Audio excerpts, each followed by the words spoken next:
my beautiful friends, welcome back. So glad you could join me today. We're in the kitchen and I'm always referencing making my own veggie broth, but I don't think I've actually done a video all by itself. I've always put it into something else. So today I'm just going to take you step by step on how easy it is and how I use this gorgeous veggie stock that I make myself that costs me basically nothing to make, and it has so many great uses that you'll be using it all the time. You can make this veggie stock in either an old-fashioned slow cooker if you have one. I used to do that before I got my Instant Pot. In a pot on the stove. You don't need to have an Instant Pot. You can use whatever you have, and this doesn't take long at all. Of course, in the Instant Pot, it's way faster. I used to religiously put mine in the slow cooker at night, and then in the morning, my stock was ready. I would strain it, and it would be all set to go. So, what are we going to start with first? Oh, I'm sorry. I didn't introduce myself again. Here we go. Hi, I'm Vicki-Lynne. I follow a plant-based diet, and I'm on a journey to lose some weight, lower my cholesterol, and get moving every day. So if that interests you, please stick around, hit that subscribe button, scooch on over, hit that bell icon. I also do grocery hauls and what I eat in a day. Take a look at the playlists that are down below, and I have great recipes in all of my videos, all oil-free. So the first part you're going to start is while you're cooking and you're doing things in the kitchen, making your meals, you're going to keep your scraps. So when you clean your celery, you're going to keep your scraps. When you cut an onion, you're going to keep your scraps. I just have a bag that I reuse over and over again. And I just, when I'm cooking, put it in a bowl, throw it into my plastic bag. And then when my bag gets big enough, so I mostly do onions, carrots, celery, sometimes potato peels, but a lot of times I love throwing those in the air fryer and making like little potato chips because those are delicious. So we're just going to take it and we're going to put this into our Instant Pot. So let's put our scraps in the Instant Pot. Now, if you don't need broth right now, or you don't think you need broth right now, you're wrong. Always have broth.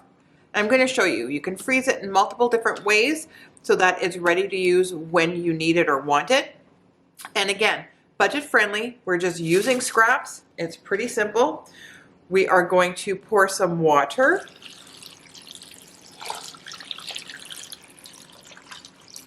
I just cut up a couple of cloves of garlic, but you don't need to.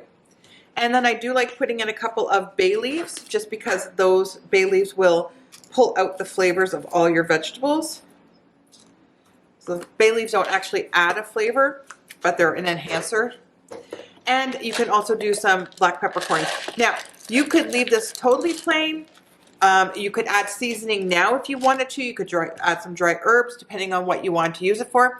I like to keep mine relatively basic so that I can use it for whatever it wants. And sometimes I just like having a warm cup of vegetable broth, to be honest. Like, it's just very satisfying.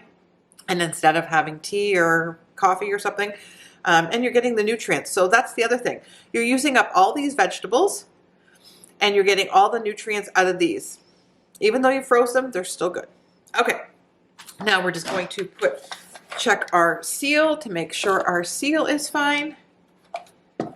We're going to make sure that it's sealed.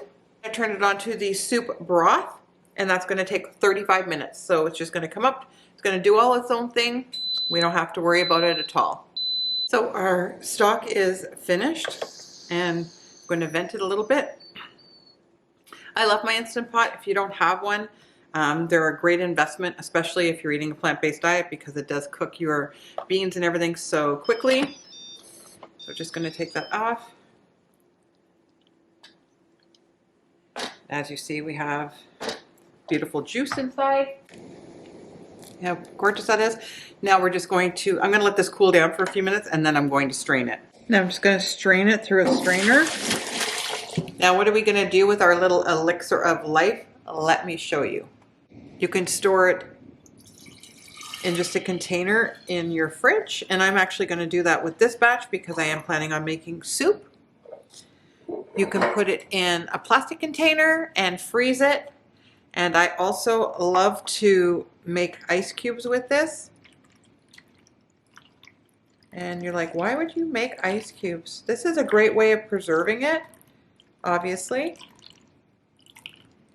And what I do is I freeze them, and then once they're frozen, I'll take them out of the container and put them in a Ziploc bag. And then when I want to saute vegetables, or I need a little liquid in something that I'm cooking, I can just pop in an ice cube, and you're adding flavor with that. Super simple. I also love to use this broth to make gravies, soups, stews, your white sauces, so you can just make a roux and then add in some of your vegetable stock, and you have a very savory, creamy sauce for, say, like pot pies or whatever you're doing with a, however you're doing it. Well, guys, that's the end of our soup. I hope you do this recipe. If you do, I also have it on my website. Just go on over there. I'll link that down below. Don't forget, if you're still struggling with meal prepping, don't forget to sign up for my free ebook. Super free. It's awesome. It gives you shopping and planning. It also gives you some of my favorite recipes, all following the starch solution, all oil-free and all delicious. So that link will be down below. You can get to that on my website also. And we'll see you guys in the next one.